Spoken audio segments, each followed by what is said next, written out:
May gusto po akong i-share sa inyo. Ito po yung sulat ni tatay at nanay.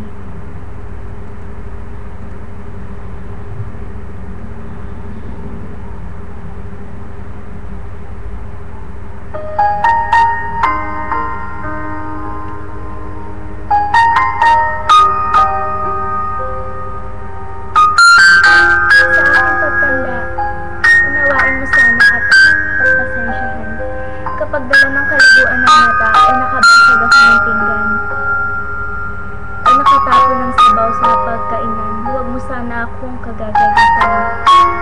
Maramdamin ng isang matanda. Nagka-self-pity ako tuwing sisigawan mo ako. Kapag mahina na ang tenga ko at hindi kita maintindihan, huwag mo naman sana ako sabihin ng dinig. Pakiulit na lang ang sinabi mo o pakisulat na lang. Pasensya ka na, anak. Matanda na talaga ako. Kapag mahina na ang tuhod ko, pagtiyagaan mo sana akong tulungan.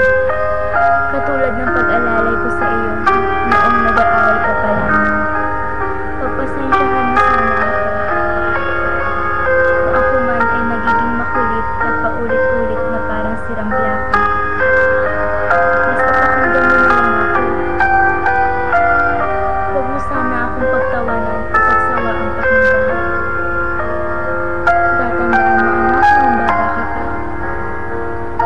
Kapag gusto mo ng lobo, paulit-ulit mo ang sasabihin. Maghapon kang nangungulit hanggang hindi mo makuha ang pinagtyagaan ko ang kakulitan mo. Pagpasensyahan mo na rin sana ang kasinaan mo. Amoy matanda, amoy lupa. Huwag mo sana akong piliting maligo. Mahina na ang katawan ko. Madaling magkasakit kapag malamig ka. Huwag mo sana akong pandirihan. Tatandaan mo noong bata ka pa. Pinagtyagaan kitang habulin sa ilalim ng kama kapag ayaw mo maligo. Pasensyahan mo na kung madalas ako'y masungit. Dala na marahil ito ng katandaan. Pagtanda mo, maiintindihan mo rin. Pag may konti kang panahon, magkwentuhan naman tayo. Kahit sandali lang, inip na ako sa bahay. Maghapon nag-iisa.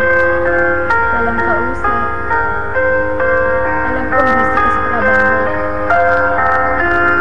Kahit alam kong hindi ka interesado sa mga kwento ko. Natatandaan mo, anak, noong bata ka pa. Pinagtyagaan kong pakinggan at inintindi ang kapapal-kapal mong kwento tungkol sa iyong stepdad. At kapag dumating ang sandali na ako'y magkasakit at maratay sa banig ng karamdaman, huwag mo sana akong pagsawa ang alagaan. Pagpasensyahan mo na sana. Kung ako man ay maihi o madumi sa higaan. Pagtyagaan mo sana kung alagaan sa mga huling sandali ng aking buhay. Total, hindi naman na magtatagal. Kapag dumating ang sandali ng aking pagpanaw, hawakan mo sana ang aking kamay at bigyan mo ako ng lakas ng loob na harapin ang kamatayan. At huwag kang mag-alala. Kapag kaharap ko na ang Diyos na lumikha, ibubulong ko sa Kanya na pagpalain ka sana. Dahil mapagmahal ka.